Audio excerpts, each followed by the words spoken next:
Assalamualaikum. May peace be unto you. Salam Aidil Fitri and Eid Mubarak. A very good morning to all respected members of the audience. I am Mumtaz from School of the Arts, your moderator for Research In Today. Ladies and gentlemen, I would like to welcome all of you to the Research In platform by School of the Arts, University Science Malaysia. Today, we have an interesting topic and a very special guest who is not only a well-known scholar, researcher in the world of Malay arts, but also an art activist and a very good friend of mine, Dr. Patricia Ann Hartwick, who hails all the way from United States of America and currently is an academic at the Faculty of Music and Performing Arts at Universiti Pendidikan Sultan Idris, UPSI in short. Hello, Dr. Pat. How are you today? Hello, Dr. Mumtaz. Thank you so much for inviting me, dan Assalamualaikum dan salam sejahtera kepada rakan-rakan. Thank you so much for having me today. I'm delighted to be able to share my research with you, and I look forward to our discussion. Wonderful. All right. So, ladies and gentlemen, please allow me to read Dr. Patricia's impressive profile. Dr. Patricia Ann Hartwick received her undergraduate degree from University of California, Berkeley in anthropology, and she holds a dual PhD in folklore and ethnomusicology and anthropology from Indiana University, Bloomington. She has taught at Indiana University, Yale, Hofstra University, and Brooklyn College. Her research has been published in Asian Ethnology, Journal of the Malaysia branch of the Royal Asiatic Society, Jambras, Folklore Forum, Midwestern Folklore and Music and Medicine. Her new book, The Tale of Dewa Pecil, will be published by UPSI Press in English, Malay and Kelantanese, and develops an oral Mak Yong tale into children's literature. Her research has been supported by the Institute of Sacred Music at Yale, Fulbright Fellowships, the American Institute for Indonesian Studies, and the Jacob K. Javits Fellowship Program. Patricia's current research interests include intangible cultural heritage, digital humanities, archiving, and cultural sustainability. Currently, Patricia is leading 3 grants. She is the principal investigator for an FRGS grant funded by the Malaysian Ministry of Higher Education titled Sustaining Sustainability, Fundamental Research, Strategies of Resilience and Adaptive Management in Malaysian Performing Arts. She is also the leader of a grant funded by Jabatan Warisan Negara titled Pendigitalan Dokumentasi Cerita dan Lagu Mak Yong, and a research grant on Malay civilizations and culture titled Malaysian Folktales for the World, inscribing Kelantanese Mak Yong narratives. So, ladies and gentlemen, today Dr. Patricia will present to us Tigerine Tales, Living Mask, and Charmed Performances, exploring narratives of transcendence and intentional disenchantment in the Mak Yong tradition of the Riau Archipelago of Indonesia. So, ladies and gentlemen, let's welcome Dr. Patricia Ann Hartwick. Dr. Pat, all yours. Thank you, Mumtaz. And you can, of course, call me Dr. Pat because we've been friends for many years. So I'm delighted to be here today. I will be giving my talk in English. There are some stories and some mantra in my talk, which will be also presented in Kepulauan Riau Malay. So saya pun boleh bercakap bahasa Melayu. So if there is anything in the discussion that you want to ask questions in Malay or English, I'm more than happy to accommodate. But for today, the talk will be in English. So this work is based on work that I did in Indonesia from 2018 to 2019 when I was a Fulbright scholar there under the APHIS, or I was also an APHIS scholar there as well. And I spent more than a year there, and I worked with the folk troops of Kepulauan Riau, of which there are currently 3. There's an additional troop in the city in Tanjung Pinang, but it is not, it's a vibrant tradition and there are practitioners, but Mak Yong, like Mak Yong anywhere, is a bit embattled. So I feel that it's interesting that we can begin to kind of look beyond our borders. I've spent extensive time researching the Mak Yong tradition in Malaysia and sort of look at the connections that join us within the Nusantara region, within the Kepulauan Riau area. Okay. So as we know, Southeast Asian cultures, they've long held localized understandings of intimate relationships between animals, humans, plants, and the environment. And in many Southeast Asian cultures, humans are recognized as enmeshed in this web of interdependent relationships with plants, animals, spiritual beings, and even important features of landscape. So, as some scholars may state, quote, animals may fuse, refuse, and confuse the nature cultural categories and the ontologies, particularly in cultures that acknowledge a sense of continuity or kinship between animal, human, plant, and spiritual realms. So, in a sense, our own pandemic experiences have made us very keenly aware of challenges that are posed to learning to live within an environment that has a proliferating array of other life forms, including viruses, that increasingly surround us.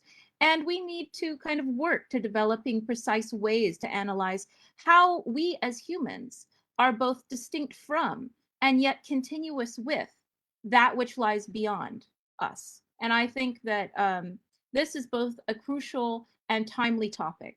So this is why I'm looking at this concept of the tigerine tales, and living masks, right?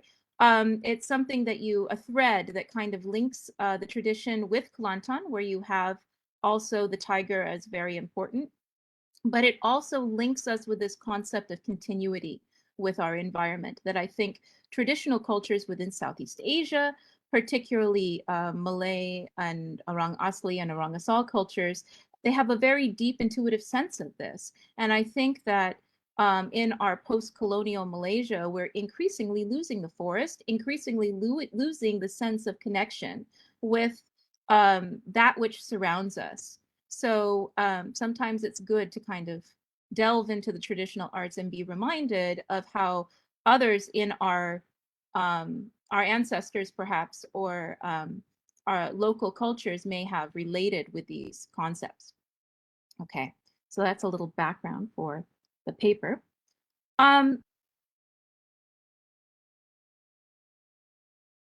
So to explore a narrative of the interspecies origin of Mak Yong tradition in the Indonesian Riau Archipelago. I will investigate the invocation of animals and the landscape in mantra used during the masked performance. And I'm also going to delve into personal accounts of a particular Mak Yong performer who, as a young woman, was encouraged by elders to use magical charms to perform.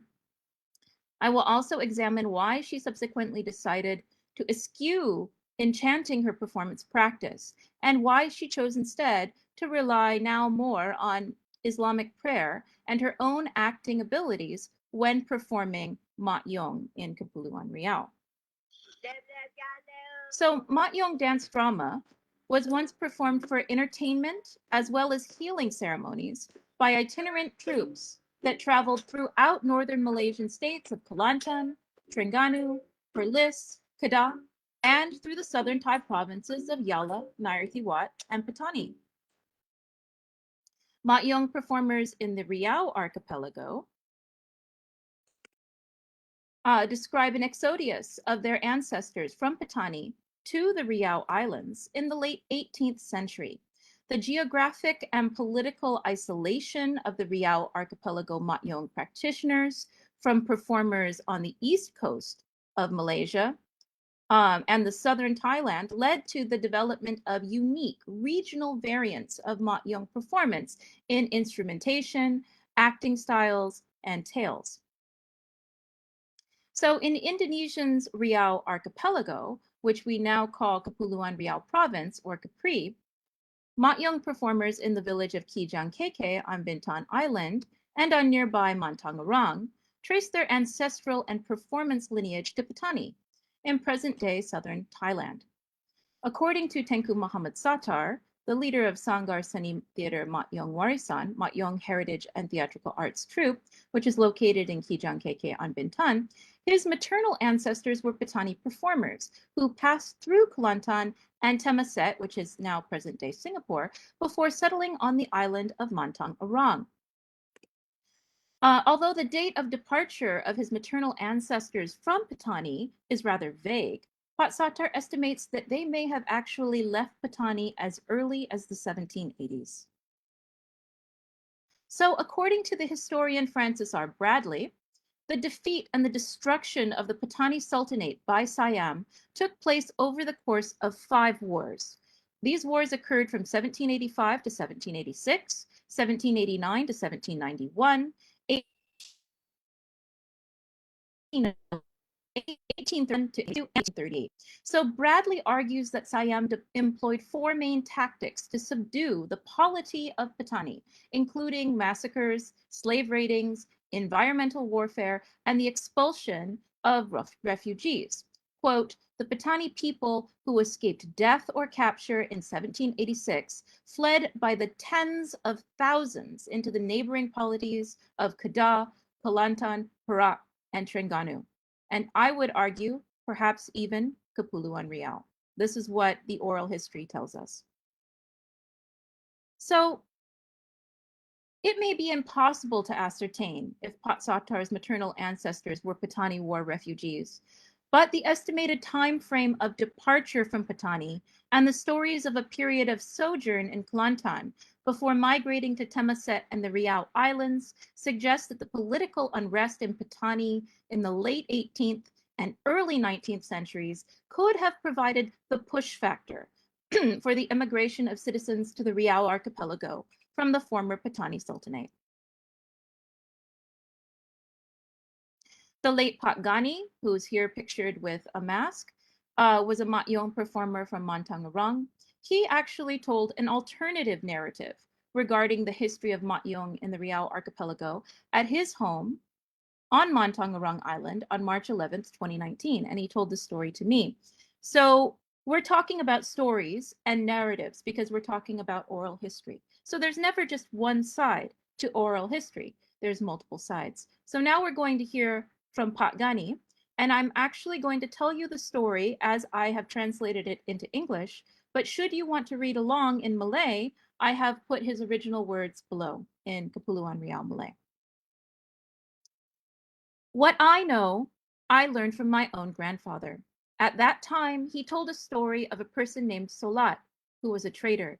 He liked to sail here and there in a large boat. So one day he went on a trading mission to the area surrounding the island of Percha. Percha is Sumatra. Before they arrived to the island of Percha, they were hit by a typhoon storm. The boat broke apart. So when the strong storm winds came, the boom of the sail was flattened and traveled the length of Sumatra, because Sumatra is very long, so said my grandfather.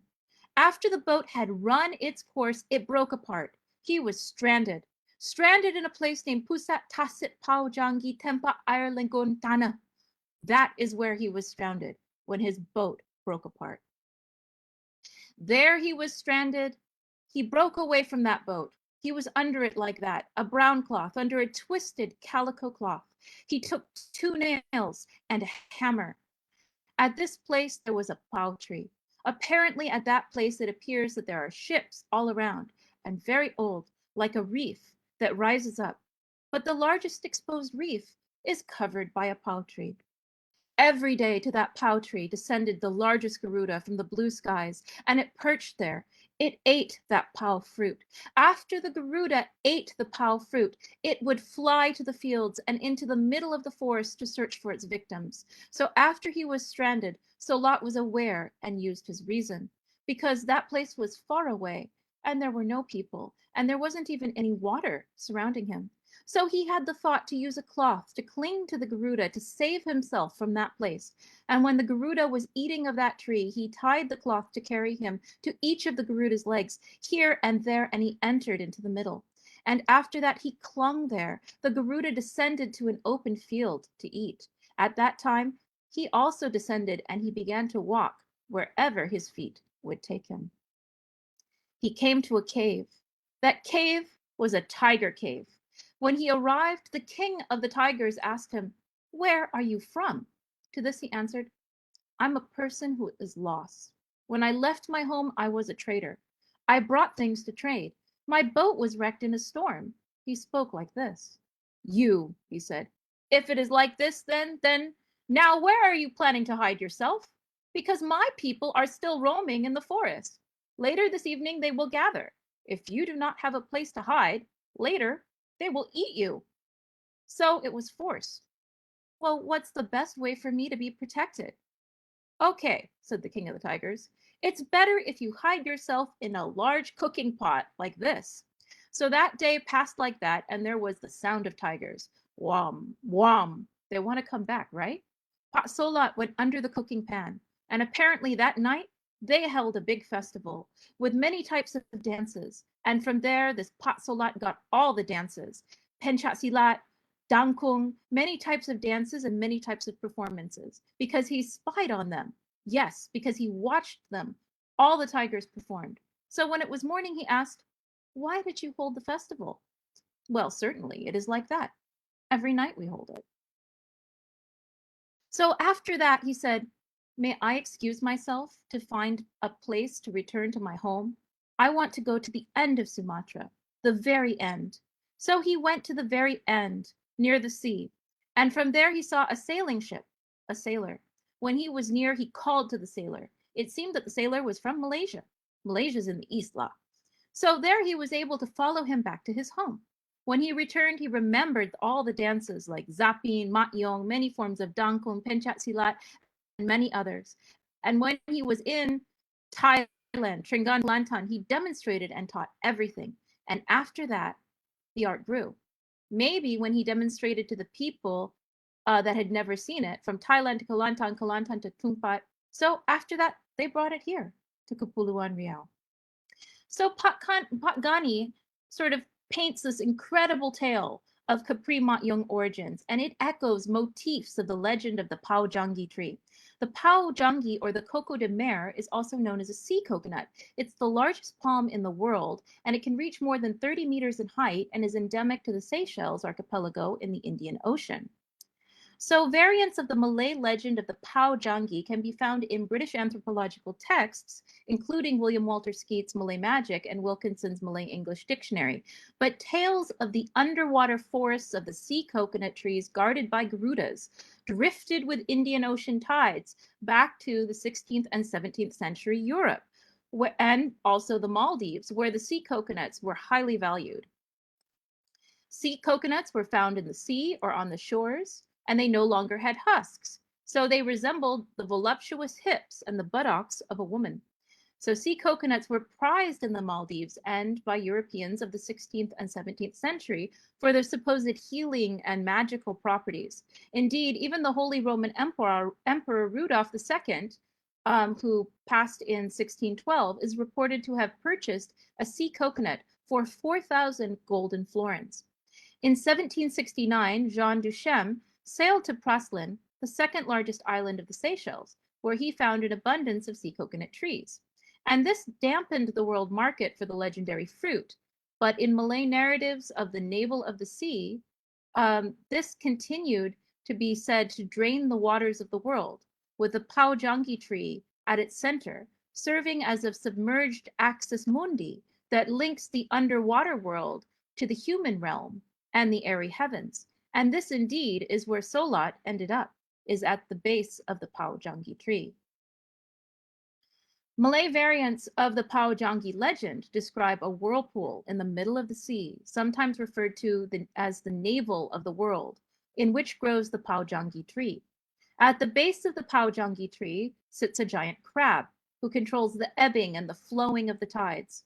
A ro, or Garuda, rests in its branches, and a naga is often entwined with its roots. Like many tales of the Malay world, the drift of the Paljangi as the navel of the seas is difficult to trace. Some legends place its location at the tip of southern Sumatra, while others describe the location of the whirlpool to actually be in Bagan Datuk, in Perak, at the mouth of the Perak River. This waterborne cosmology are perpetually afloat in the waters of the Malay world. And as we can hear, they become entwined with the oral history of Mak Yong in Capri.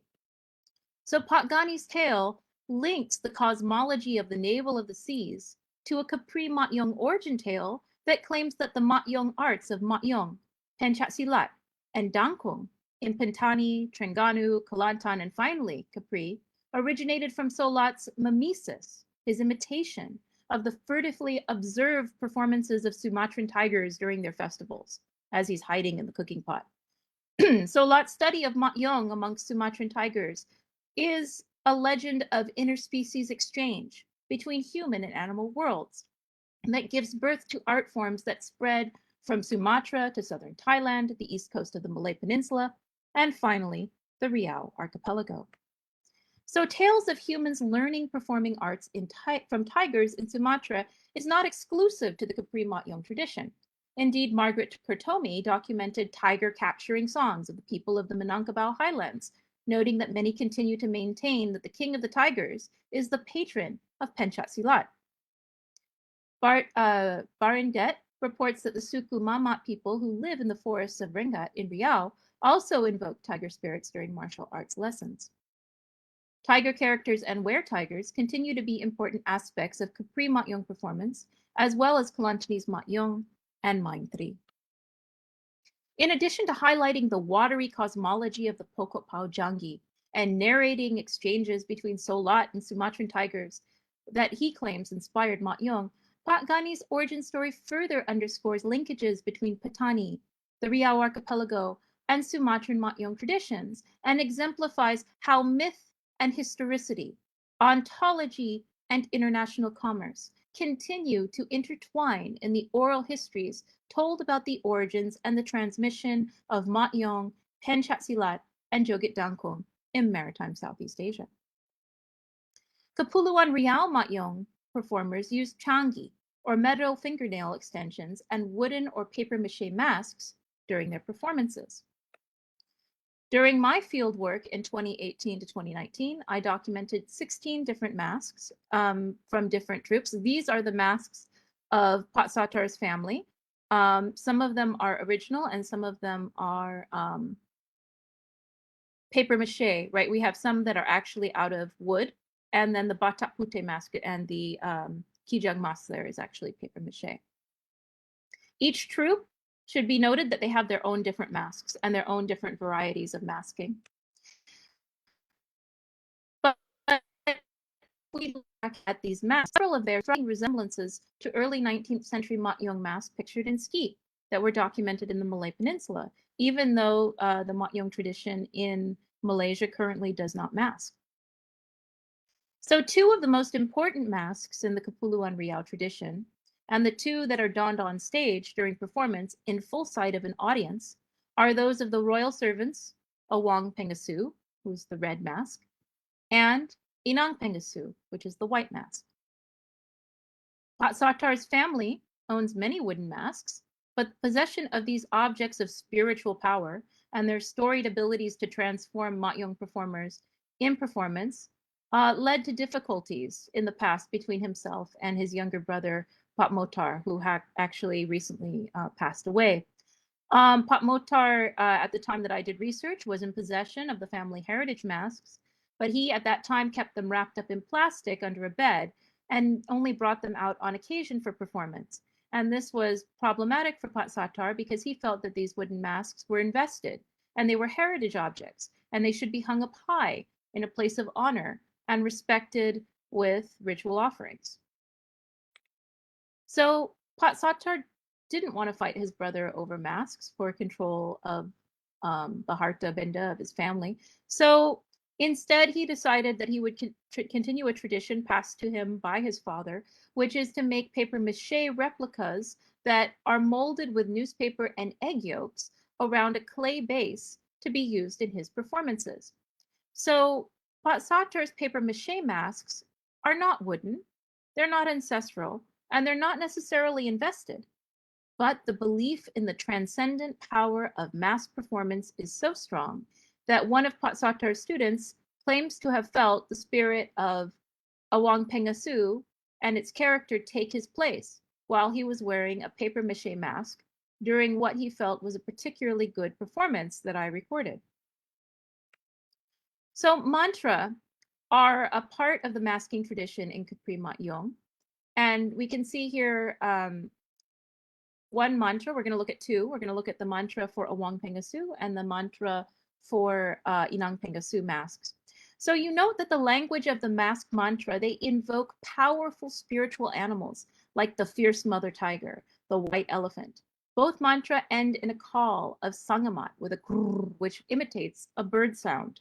So I'll read it in English, and then I'll give my best approximation in Malay, and I minta maaf duluan kalau ada apa-apa salah silap. Kan? Mantra to pakai topeng Awang Pengasu. Hear the crock, the fires of hell, extinguished in the crater, are boiling. The fierce elephant crosses the sea. Again you submit, again you worship my big toe. Hur, calling the spirit of the seven winds. Na kro, na api neraka sedang padam.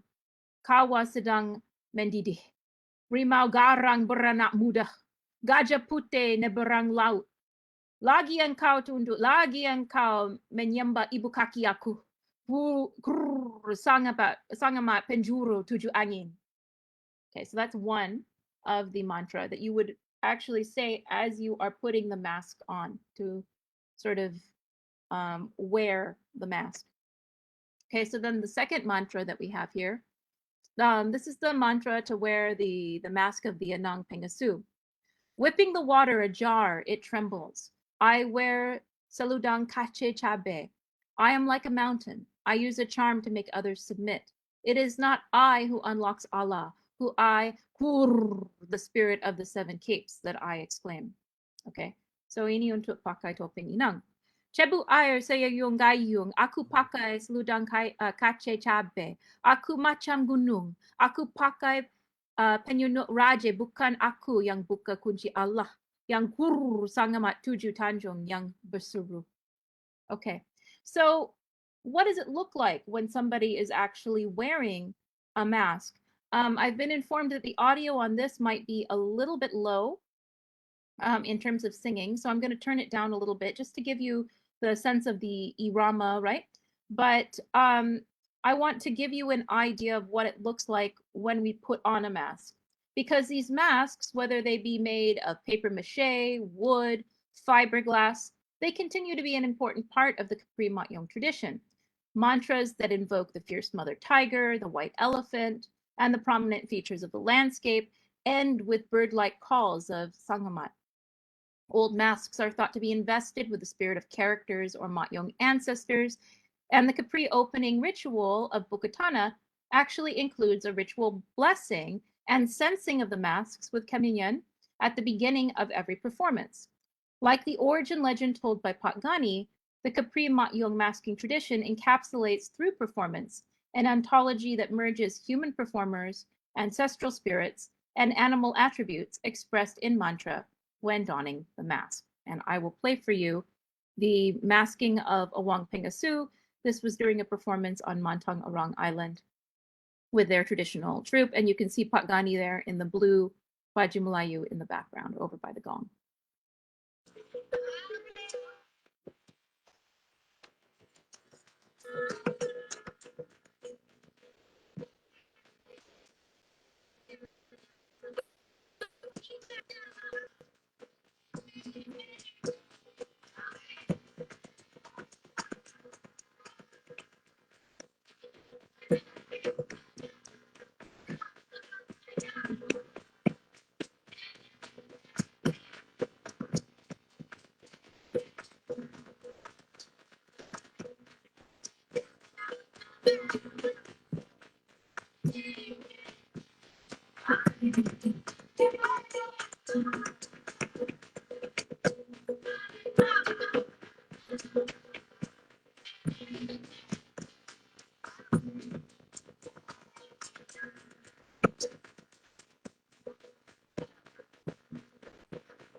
So you can actually hear that if you can hear the lyrics, she's telling him to wake up and to get up, right? So it's kind of like an awaking of the character of Awang Pengasu, the servant.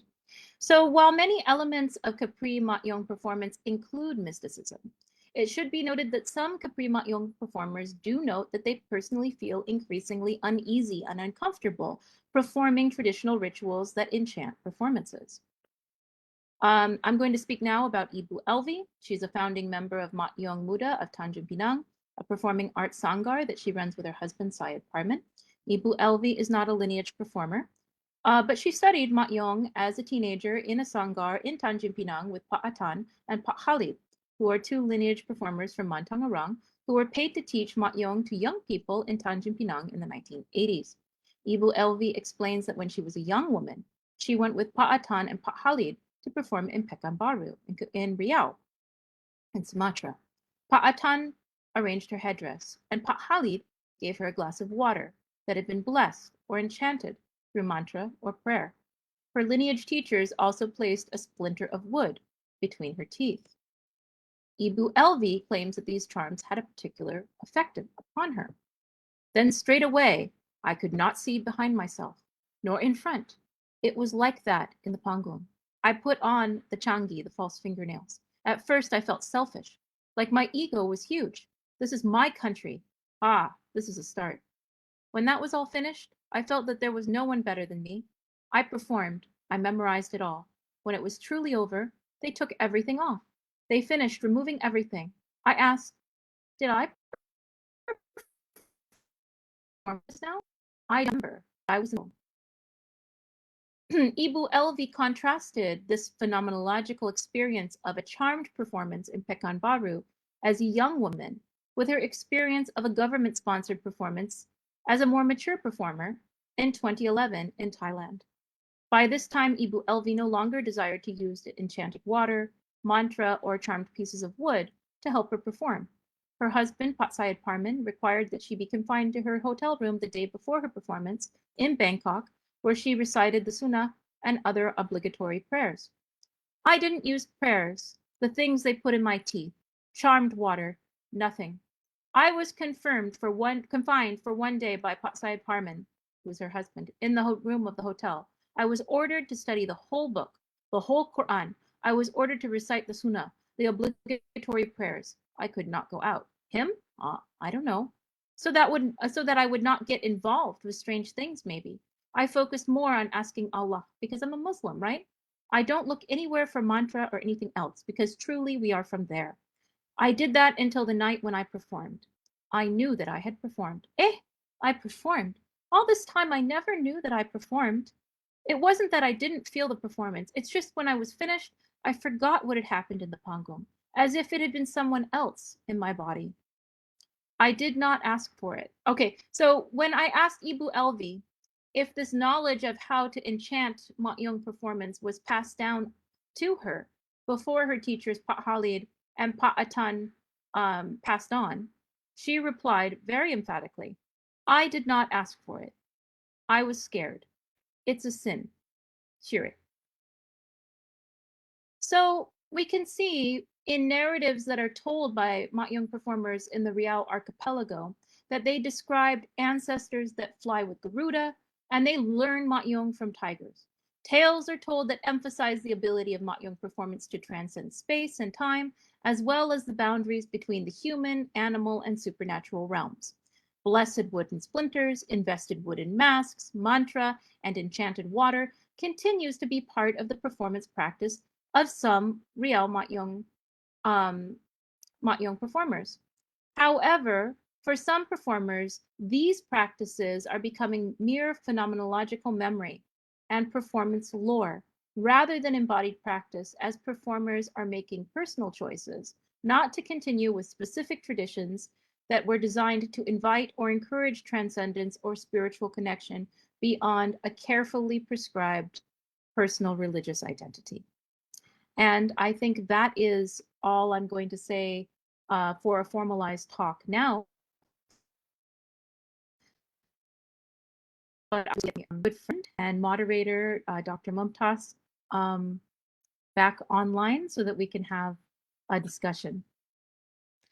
Wow. Thank you so much, Dr. Pat. That was really, really interesting. And, you know, I mean, from the ontologies, right, the animal tales, travels, all right, you took us from Riau to Pattani, back to Kelantan, and Kelantan back again to Riau. Oh my God, that was history, geography, and, you know,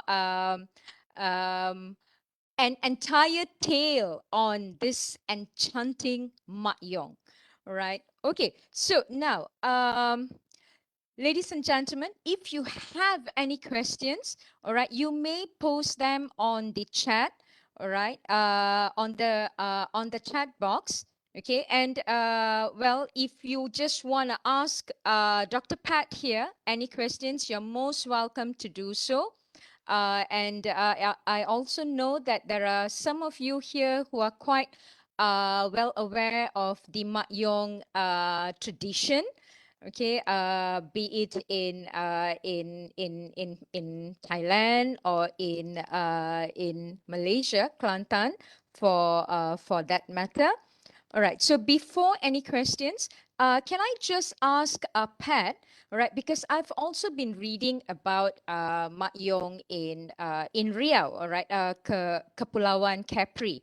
Okay, so from my readings, I gathered the information that it was Mak Ungu or Mak Ungu.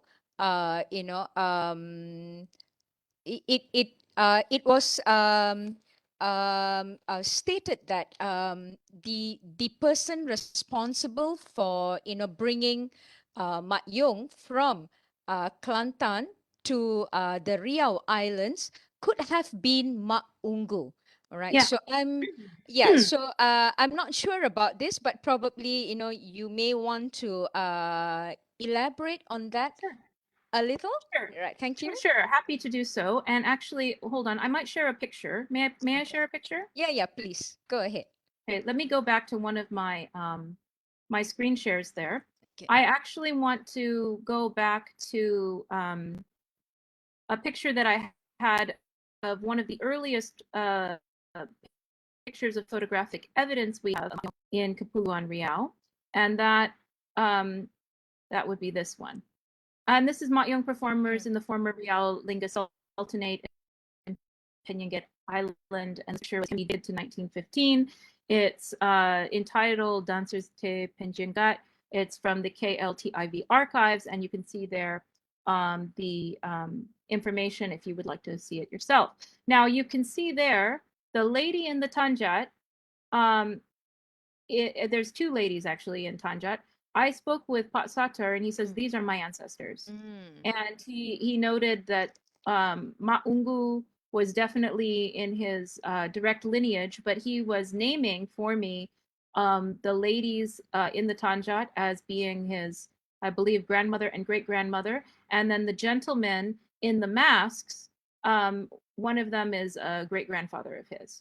So certainly, I think the literature that you might have been reading was from Ibu Pudentia, and there's a who's a very prominent Indonesian scholar of Mak Yong. Because it's oral history, we don't have. It's difficult to confirm, right? Okay. Who is the person who brought this, right? That's why I actually presented a multivocality of tales, right? So we have Satar who's saying, well, I think it could even go back to the 1780s, and I can, in a sense, almost percaya that, because I found documentary evidence that refers to Mak Yong, and this might be a talk for another time, but that's the talk that I usually give on looking at the sultanates and how Mak Yong was incorporated into the different sultanates. Mak Yong was picked up by the Riau Lingga Sultanate probably in the period of Tengku and Angku Hamida. So we have a Syair that was printed in 1861 that ended up in the Dutch archives and I believe they have them in Leiden, and there's also a copy in the National Archives in Jakarta. The date of the written Syair is 1861, and it's the Syair Perkawinan Kapitan Cina Tot Sing. Okay. Right, and he was adopted as a sort of an adoptive son by Engku Hamida, right? And in Capri, in the Syair, for the information about his wedding, it says that they constructed a Mak Yong stage, Bangsal Mak Yong, very specifically. And she died in the, I believe, 1840s, right? So we can date that to probably about 1836 or so, in the mid 1830s, that happening. And we know that Syair were sort of like the newspapers of Kepulauan Riau, and they were kind of passed on in oral tradition until they were written down. So that's actually the earliest mention in print of the term Mak Yong. If we hit the peninsula, the earliest mention in print is only Vietnam. There has been a lot of debate, like whether or not we have Mak Yong in the Hikayat Pattani or not. Okay. If you go back and you read the Hikayat Pattani, and I invite everybody to go back and read the Hikayat Pattani, the words Mak Yong are not mentioned, but they do mention Asyik, Okay. Tari Asyik. All right. So if we're going back to written and oral sources, I actually think that Ungu may have been important, but I think given that the polity of Pattani was under stress for a long period of time, right? I think that there might not have just been one wave of migration. We're looking at fishing people who get in boats, and they say, okay, yeah, you know, we perantau daripada Pattani, we melalui Kelantan. They actually have a song that's called Lagu Kelantan. And then from Kelantan, they perantau ke Temasek, and they stay in Singapore for a while. And Pak Satar's father was even born in Singapore because they fled. There were a lot of people who fled the destruction of the Riau Lingga Sultanate and came back to Singapore. The royal court did that, right? A lot of Mak Yong performers went back to Mantangarang. Then when the Japanese came in, a lot of people ran away from Singapore and headed out to Riau. So I think the concept is really that much of Tanah Air, right? We're not just looking at people who come, you know, walking on down the peninsula. These people are sea people, they're fisher people, they're boat people. If there's a problem and you can't live where you are for whatever reason, people would get in a boat and go. And I think that the stories can tell us about that sort of connectivity and that sort of voyaging between Pattani, Kelantan, what is now Singapore, Temasek, Kepulauan Riau, and even Sumatra. And it gives us kind of opens our perspective at just how mobile people were in the 18th and 19th centuries, that they were moving around in this region. Okay, wait. There is a question here. Yeah, from Zuraini Abdullah. Dr. Pat, based on your presentation, can we conclude that Mak Yong dimainkan dalam masyarakat di Asia Tenggara either as tradisi rakyat atau teater istana? Okay, terima kasih Puan Zuraini. Saya boleh jawab ini dalam bahasa Melayu ke? Boleh? Boleh saja. Okay, boleh saja. Okay, begini. Saya rasa kita boleh, okay, ini satu debate yang kita masih often kita ada kan kalau ini macam tradisi istana ataupun tradisi rakyat. Is it a tradition of the palace or a tradition of the folk? Now, I would say you don't necessarily have to have either or, right? Life is not usually black nor white, but rather shades of gray. And what I really would say from my research, even in Kelantan, it had royal sponsorship at one point in time. Mak Yong had royal sponsorship in the early 20th century. But if you go back and you read Hikayat Seri Kelantan, and I invite everybody to read all the Hikayats, go back and read Hikayat Seri Kelantan. Mak Yong was actually banned, or so it's reported. in Hikayat Seri Kelantan by a Kelantanese sultan before it was, diangkat in the early 20th century, late 19th, early 20th century. So I would say, in my humble opinion, that Mak Yong has been a folk performance in Yala, Narathiwat, Pattani at one point in Kedah, Perlis. We also had it in Terengganu and of course Kelantan. Then we also have it as a folk tradition in Kepulauan Riau. Now it was diangkat and brought into royal sponsorship in Kelantan in the early 20th century. We have documentation of that. Dr. Ghulam has documented that. We know that a Mak Yong troupe, I did an interview with Tengku Mira Sinar, who is the Putri Bongsu of the Kerajaan Serdang, right?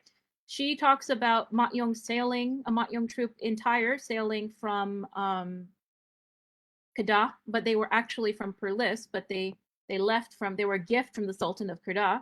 And they sailed with her grandfather, who was Sultan Sulaiman, and they became the royal troupe of the Serdang Sultanate. And they would perform between Delhi and Serdang. And what's interesting in Serdang is that you actually have a folk troupe that not just has royal sponsorship, but Inchi Raya, who was the third wife of Sultan Sulaiman, and she was actually Mandaling, was her keturunan, right? She was a dancer before she married. And so she actually began to perform with a Mak Yong troupe that they had in Serdang that came from the Malay Peninsula. And so we have a royal wife who begins to perform. Then you end up having a period where the Serdang Sultanate is destroyed in the post-Indonesian period, right? Under the social revolution. And then you have Lukman Sinar, who was the father of Tulmia, who actually decided he wanted to revitalize the Malay arts of the Serdang Sultanate and have Mak Yong be one of the symbols of the royal arts of the Serdang Sultanate. So he began to ask Nek Raya to come and train his daughters, who are all, princesses of the Delhi Serdang line by lineage. And then they actually went and studied with the folk troops in the 70s of Kepulauan Riau. He went all the way to Kelantan and actually took documentation in the 70s of Mak Yong in Kelantan as well. And they, in a sense, revitalized, reconstructed, membangkitkan, membangunkan. You can use so many different adjectives. They created or recreated a Mak Yong form that is a Delhi Serdang Mak Yong form that is performed only there. And that has definitely been one that's been sponsored by the Serdang royal family. They perform one story, and that's the Cerita Raja Muda Lembek, which used to be a healing tale in the Kelantanese tradition, but it's no longer performed in Mak Yong form. It is known, however, and continues to be known by Maintri practitioners, because it used to be satu cerita yang akan dimainkan untuk perobatan orang yang lembek. So like people who have sort of an illness that might be like a stroke or something where the entire body goes slack. That was the traditional use of that tale in a healing context, right? So the tale and its healing context still exist in Kelantan, but it's performed in a non-healing context in Serdang. Now, if we go down to Kepulauan Riau, where we can also find Mak Yong, folk performers, they began as folk performers in Kepulauan Riau, but they sort of word of their performance was heard by the people who were in Penyengat, and they were sort of gathered and brought to Penyengat, and they became performers in residence for the sultans of Riau Lingga until the end of the Riau Lingga Sultanate. So were they Istana or were they Rakyat? I would say yes, they were both. There are times when Mak Yong has been essentially a tradisi Rakyat, and we can't deny that it has very strong links to healing and all of that, particularly in the Kelantanese context, right? But then there were also times when different kerajaan in Southeast Asia, whether it be Kelantan, Serdang, Kepulauan Riau, also adopted Mak Yong and adapted Mak Yong performance for their courts in various ways. Thank you, Dr. Pat. And I kind of quite agree with you on that, that most art forms, all right, be it dance or theater or even music, I think it all began with the community themselves, with the folk, and then, probably later on, there could have been some form of like, lifting it to the royal courts and being funded, being there's a patron for it, and then later it whether it stays there as the court form or it comes back to the people. So that depends on the times and how did the art form evolve. Okay, and can we have a question from the members of the audience? Anyone who would like to ask Dr. Pat? Assalamualaikum, Dr. Muntaz, and good morning Waalaikumsalam. to Yes. Dr. Patricia. Saya Zahari. Okay, Encik Zahari dari Ya, Zahari Hamzah ke? ya, exactly. Ya, betul. Okay, yes. Okay, Welcome, I have Encik a Zahari. question. Okay. Seperti mana as we know, daripada mengikut sejarahnya, cerita Mak Yong, iaitu watak Pak Yong, ada dimainkan oleh pelakon ataupun pemain lelaki yang telah kita maklum dalam sebelum ini kan, sama ada di Pattani dan juga di Kelantan, dan ada juga pemain di Besut. I not mention the name specifically. Tetapi apabila manakala dari aspek ceritanya, kayaknya ianya menggambarkan watak lelaki yang mendukung watak raja dalam setiap cerita-cerita Mak Yong. Apakah pandangan Dr. Pat apabila pelakon lelaki yang mendukung watak Pak Yong tersebut, ianya masih lagi membawakan bentuk Pak Yong itu dalam bentuk male femininity. Apakah pengaruh ataupun apakah ianya dipengaruhi oleh guru yang diajarnya ataupun individu itu sendiri yang memang mempunyai soft personality yang menyebabkan watak Pak Yong itu didukung dalam bentuk male femininity. Terima kasih. Okay. Nak saya jawab dalam Inggeris ataupun dalam bahasa? Both kan? Okay, both can. Okay. All right. Begini. Okay, so this is coming up with the issue of gender and performativity in the Mak Yong tradition, whether it be in Malaysia or in Kepulauan Riau. Kalau kita nak cakap tentang Kepulauan Riau, folk kan, the rakyat and the town troops kan, the Cik Wang character biasanya selalu dipegang oleh orang perempuan kan, dekat Kepulauan Riau. Alright? Now, dekat Kelantan dan juga Pattani, kita memang tahu dekat Pattani, memang ada satu tradisi mana kita ada orang Pak Yong yang menjadi watak utama, yang macam lelaki yang menjadi Pak Yong, kan? So if we're thinking about kumpulan Cahaya Matahari daripada Besut, and I'm thinking Port Sukadir, kan? Dia memang boleh main sebagai Pak Yong, kan? Tapi dia daripada satu keturunan petani juga, kan? Kalau you macam baca ataupun bincang sama Dr. Gulam ataupun orang yang tahu sejarah kumpulan Besut tu, dia memang akan mengaku dia keturunan petani, mungkin masuk ke Malaysia macam 50-an ataupun 60-an. So I rasa dia yang bawa mungkin tradisi orang lelaki masih main Pak Yong. That being said, I think in Pattani, you boleh ada lelaki ataupun perempuan yang main sebagai Pak Yong. Now in Malaysia, lain daripada yang influence daripada Pattani, kita ada sejarah sikit. Okay, zaman dulu ada orang bercerita kepada saya, memang orang lelaki main sebagai Pak Yong. Tetapinya dia kata bila Mak Yong dibawa kepada istana, dalam awal 20-an, in the beginning of the early 20th century, when Mak Yong was incorporated into or sponsored by the Temenggong, right, in Kelantan, that there were concerns, and there always have been concerns, about the appropriateness of men and women on stage together. Kan? So particularly because the Pak Yong, dia macam kalau dia watak raja, if he's a king figure, and he has a paramasuri, a queen figure, sometimes they're a married couple, sometimes they have to pegang, sometimes they have to pollute, they have to touch the other figure.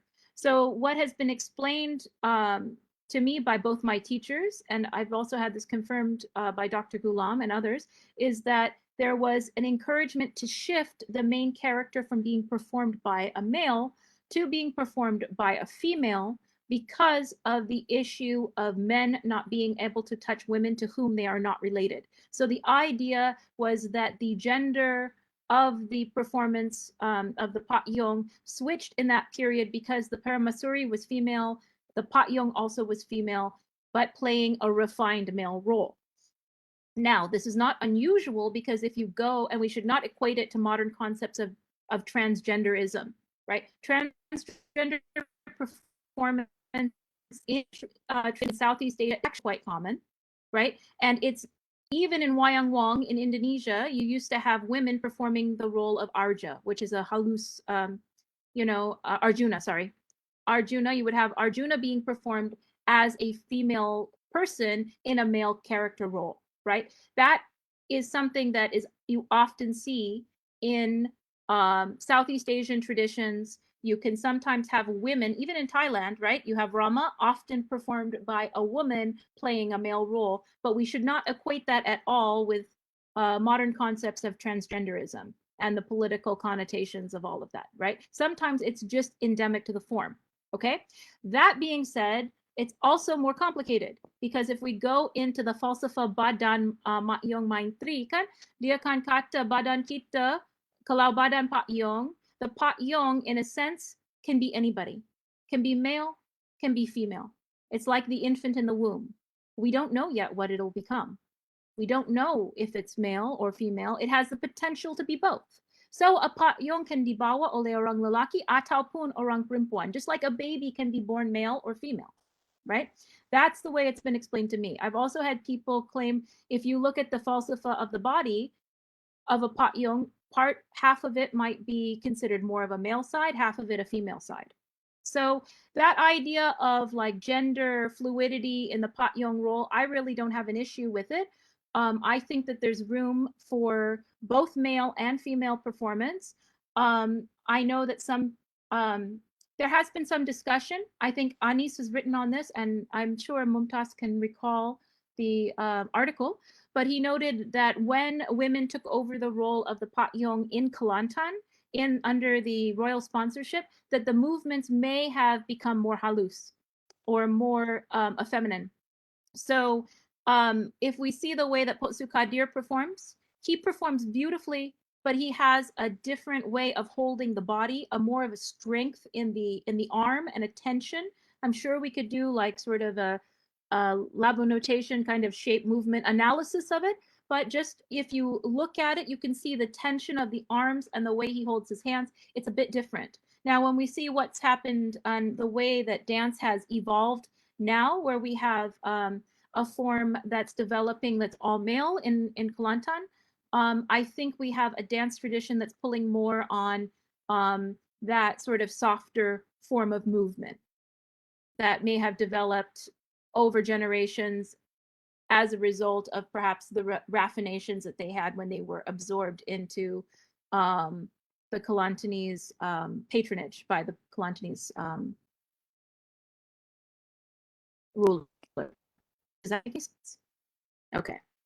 All right. So again, complicated. Can I have a question? Yeah. Hi, Pat. It's me, Hardy. Hi, Hardy. Hi, Dr. Hadi. You're right. Yeah. Just go ahead. Yeah. Thank you for your presentations, and well, of course, we've been researching about Mak Yong for many years, and I think the issues of the gender is, I think, is as from my understandings, there is no issue of whether you are a male or female Right. to perform as a Raja, because in the context of the performance in the southern of Thailand, they used to have a performance of the Raja as a male, Right. and also a female, Right. and also whereby in Kelantan, in terms of the peran, you won't find any female peran in Kelantan, but then But in Pattani you will. Pattani, yeah, Yeah, and in Kepulauan Riau, the Anang Pengasu are all men dressed as women yes, and wearing a mask. yes, So and yeah, there is no issue of male and female actually, and I was fortunate to actually met Arwam what's the name? Som, when she performed in Yala, and there was no problem with it. But there is a problem when as actually a female to perform as a peran in Kelantan, because it sounds like tak elok lah. You know what? but it's very physical comedy as well, right? The Yeah. Lawat Janaka is very physical. So Yeah, it's very vulgar, you know, and the Yeah, words well, are very vulgar. but the Inang Pengasu can be played by men as well. I've seen Inang Pengasu played by men in Kelantan in the folk tradition where guys stuff their bras with oranges and then like, you know, balling the oranges into the audience and shake it around. And you get this kind of really sort of hypersexuality that's only possible if that performance is done by a male. Because if it was done by a female, you can't go that far. It's not funny. I mean, it would be like shocking to the people. But if a man takes on the role of Inang Pengasu, then he can, in a sense, you know, really kind of play the role to the hilt and be the sort of kasar or rough character, you know, and kind of even be more of a sort of an overtly sexual character. And that's true in Kepulauan Riau too. Pa Abdul Wahab was I mean, he's a father of 8 and he was the head man of Sanghayanam, but he was also the Inang Pengasu. He would gelek, you know, and like jump into the kolam and oh my kaya jatu, you know. I mean, that's only funny if it's a man. It's not funny if it's a lady, right? So, you know, I mean, and he would be wearing a full suit and then he would have kayan kembang. And of course he'd jump into the pool and kayan jatu, you know, and he'd make a big deal of it. And everyone would think it's hilarious because here's the head man, you know, hamming it up in a transgender sort of role. But nobody questioned his masculinity because, you know, they knew his wife and his children and his extended family and all of that. Likewise, Ali bin Ibrahim or Chiman Gabus, I've seen him. He was the one who actually wore oranges in his bra under his baju kurung. And I've seen him do things, you know, he was the head man of Gabus for 37 years. So, yeah, I don't think anybody assumes that just because you play a role in a drama that really identifies you with a particular gender persuasion outside of the performance. It can be, it's possible, but I also think that we need to kind of separate performativity in traditional theater away from current discussions of transgenderism in the press. Does that make sense? Yeah. I truly agree. I truly agree because people probably got confused that, you know, the Raja has to be a female in Malaysian context, but I think it is actually quite common, the male as a Raja and also female as a Raja. So there is no issue there as a Raja in the performance of Mak Yong. Thank you. Yeah. But I will say that in Kepulauan Riau, it's all women, and they would explain that by saying in Pattani it was Raja Perempuan. So Dr. Pat, coming back to this issue of, you know, male and female playing the role of male or female characters, right? I remember asking this question to Dr. Gulam years ago during our class. I'm not sure whether Dr. Hadi was there or not. But, you know, we have asked him, you know, because we knew that in the early days, it was played by men. And then later on, it was taken over by women, and today you have both, yeah, women and also men playing the role of Pak Yong. So when we asked him, all right, this question, and I remember him giving us a very cheeky answer actually, and his answer or his feedback was, those days the males who used to play this Pak Yong characters were so charming. They were so magnetic that, you know, when they played, all right, the women among the audience used to fall for them, and you know, and there were also instances where, you know, women actually ran away with them, and you know, and many husbands would like come back and, you know, complain and so on, and you know, that could be one of the contributing reasons as to why slowly later, you know, they preferred women playing the roles of, you know, the Raja or the Pak Yong. So I'm not sure whether that, you know, that could have been one of the contributing factors, or it was just a cheeky kind of answer. I'm not sure. But then I have watched some of the videos of, you know, these male playing Pak Yong characters, and indeed very charming, very magnetic. Yeah. Well, I mean, I would say that that's not just true of the Mak Yong tradition, but I also think because we have linkages, at least in Kelantan, and then some performative linkages even in Capri, in the Menora tradition, that is certainly true as well. And you would have, I mean, there's Enchum Chomel was, you know, he was legend. You know, it's sort of like if Enchum Chomel was performing, you better lock your wives and daughters up at home because, you know, Namaglara and Enchum Chomel, the Enchum, the beautiful, you know, people would just be magnetized by his performance and, you know, and follow. And there's all sorts of rituals as well as, you know, sort of pengkasi that people used to use in the day. You know, you have minyak saribabunga that you would put on your kening, Right. and you had ways, you know, of enchanting your vision, your visage, so that you would be shining and beautiful and almost otherworldly and have this sort of magnetic power. And that also, you know, may be translated into some liaisons, but which may have led to also the banning of the traditional arts, I think, in the early 90s, because they are also banned under the Sharat that bans gambling as well as prostitution. So I think that there was kind of a history of these arts as kind of like a fun place to be. Sort of, and performers are performers the world over. You know, they travel from village to village. They're charming, they're handsome, they're beautiful.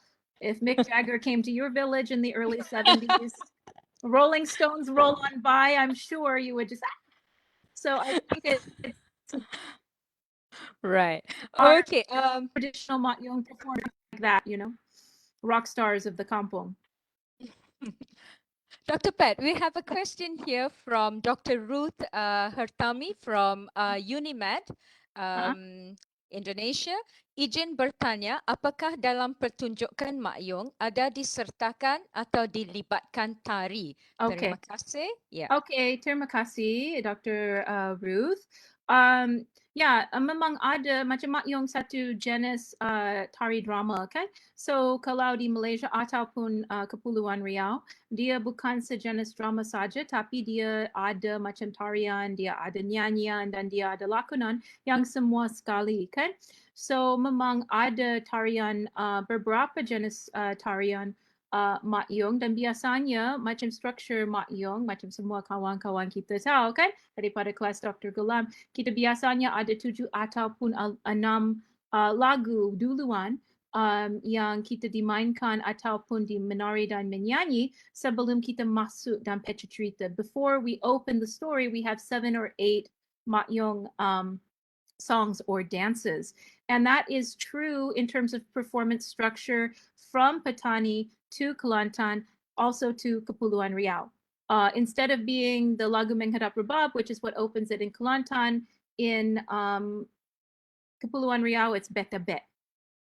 Beta Bet, or it would be sort of like the bertabo, but you know, you drum them in to the stage and then you sing and dance at the same time. And yeah. Dr. Pat, there's a stark difference, yeah, between Mak Yong, being performed in Kelantan and also in Pulau Mantang Arang, in terms of the usage of mask. Yeah, could you just explain? Sure. There are many stories and lineages from of Mak Yong reaching in Riau, either from Pattani or from Kelantan. But I think we would like to know if it's from Kelantan, as how some scholars would confirm it. All right, and we would like to know, why is there a difference? All right, because we know that Mak Yong in Kelantan does not use mask, but in Riau, all right, there's this strong usage of mask. If you could just explain that. Thank Sure. you. No problem. Very happy to talk about. As you saw from that one picture that I showed during the talk that comes out of William Walter Skeet's Malay Magic, there actually is documentation of masks in Semenanjung in the early 1900s. I also have found two photos, which all of you can go and look up as well. One said to be taken in, I believe, around maybe 1912. Another one taken in Penang that appears in Dr. Gulam's latest Mak Yong book, right? Also about the same time. They're in the Leiden archives. They also show Mak Yong performers with changi and masks. So I've had this discussion with Nurizati, who's also a very, good scholar of Met Mulung, because there are some shared features of Mak Yong and Met Mulung, and some people ask that question too, particularly in regards to the masks. And my personal opinion is that if you go back far enough and you look at the documentary evidence, it's quite possible that the Mak Yong tradition within Kelantan was also masked.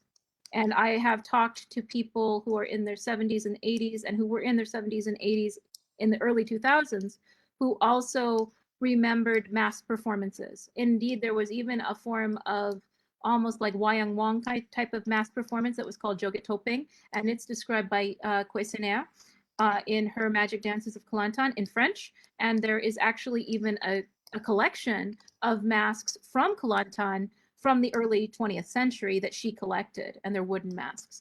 Now, I think that the masking tradition and why we don't have masks in Kelantan now is, again, one of these, people constantly reevaluate their traditions. Like we can see that Ibu LV is personally reevaluating. Do I want to have an enchanted tradition or not? No, I want to rely on myself and not on magic. Okay, well, the idea of male and female performance. Some people would say we can't have men on stage because women cannot touch men to whom they are not related, right? So it's haram. So we have to have all women performing so we don't have that issue, right? Could be argued as an Islamic adaptation of the form. We could also argue, at least from what I've discussed with some of the people that I've worked with, they said, yeah, zaman dulu kita pakai mask, tapi lah ni kita tak boleh pakai lagi. And I said, well, why? They said, well, number one, the mask is from kayu, right? So if kayu, the pokok itself, has ideally a residential spirit, right? And that residential spirit of the wood, you know, when you transform it into a mask, there's still an essence of that. If you're using a character, sometimes you're invoking an ancestor or a character before you put that mask on. And it's well known within Nusantara, when you use a mask, that is, in a sense, like that transformative property. The mask itself can carry the spirit of that character, and it can masuk, right, and take over your performance. It's pretty commonly known. So I think that what I've heard from people here is in Kelantan is that, well, we're Muslims, and you know, all of that sort of thing about having other things into us, and all that is, we can't do it. So there's one issue, because the wood itself could have, you know, sort of a samangat or soul or spirit. But then also, if you invest that mask with the spirit of an ancestor or a character, then you also have that issue that when you put that mask on, are you still yourself? Right? So I think it's an issue of people evaluating traditions and wondering, is this something we continue or not as we move forward, as we evaluate our own religious practice? So I think masks in Kelantan probably faded out. Probably, we have some early pictures. Nurizati showed me some early pictures, probably about the teens, the 19 teens, 1920s. After that, I don't know how many mask performances we really had in Kelantan in terms of Mak Yong. The other stark difference, I would say, between the performances in Kelantan and also in Riau is the use of serunai and also rebab. Yeah, so I think we did not see the rebab being played or being used in the performance earlier. Is there a specific reason for this, Dr. Pat? Oh yes, there is certainly a specific reason. They do acknowledge that the rebab and the serunai were part of the tradition, but you have to understand that Kepulauan Riau and the Kepulauan Riau Mak Yong people were very much isolated. Di pinggirkan, okay? So they're far from Jakarta. They're cut off from Singapore. They don't have interaction with Kelantanese performers until recently, right? And the rebabist died, and nobody learned how to play the rebab. And Ghulam will say this too, in the 70s. When he got there, the rebabist was already long gone, and they'd already sold off the rebab. Same thing with the serunai. These are two, jong serunai and jong rebab. You have to have a certain level of skill in order to be able to play those instruments. So those melodic line instruments ended up dropping out of the tradition simply because the people with the expertise passed away, and the instruments were sold off. So there could be a possibility that this could also happen in Malaysia, right? Oh, it's happening. Mak Yong as a tradition in the folk tradition in Malaysia, as Ghulam has been sounding the death knell for 20 years. We are losing our orang otai, we're losing our teachers, our guru, our cikgu at an alarming rate. And there is a wealth of diversity and a wealth of story type and a wealth of singing type. All of that diversity should really very much be documented, because once it's gone, it's gone.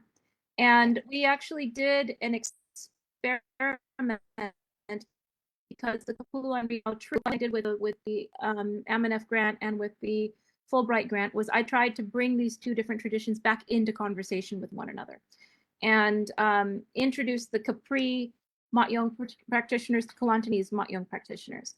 And the Capri troupe sat down and chatted with the Kelantanese group, and they said, well, we would really like to see if we can reconstruct the rebab tradition.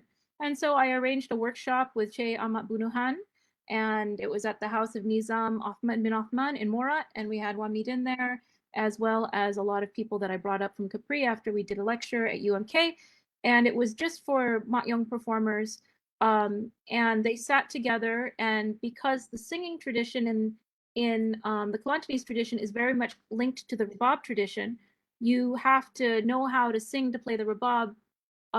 You can, in a sense, almost reconstruct the rebab line from the singing style. So the Capri troupe sat with Che Ahmad, and they worked on trying to reconstruct the rebab tradition of Capri. And I actually have documentation of that. Maybe another lecture we can chat about that or see the video of that. But it was really interesting to hear that kind of eerie as well, to hear that come back to life. And I could see Kelantanese performers playing the gendang with the Riau performers. They're different traditions, but they could still, in a sense, almost communicate. So you had the Riau tradition leaders on the Ibu gendang, and then the Kelantanese following on the Anak gendang, and they were performing together. So you could see that even though these are sort of like lineages that have been separated by generations, there's enough bahasa left, both bahasa gendang, bahasa music, as well as bahasa Pattani that's been Riauized, that they can still communicate across that traditional divide. So it's kind of interesting. Okay, there is one question here from Meng Ching Yi. I think we're almost towards the end already, so I'll just allow this one question. Dr. Pat, as you just mentioned, Mak Yong originated from the folk and from the community. So is this community more about religion or region or something else? I think that's a really good question. I think that wherever Mak Yong is performed, for the most part, the people will identify usually as Malay. And if they identify as Malay, they'll usually self-identify as Muslim. So I wouldn't say that, I think that there is an element of that there in terms of religion, but I wouldn't say that it's mass. I think in terms of region, we're looking at regional variance and regional variation, right? And that's not just between Capri and Pattani and Kelantan, but you get down into regions in Kelantan and you have one drumming style on one side of the river and another drumming style traditionally on the other side of the river. And you used to have the Tumpat tradition versus the Pasir Mas tradition versus the Basut tradition. You used to have regional variation even within Mak Yong and Kelantan.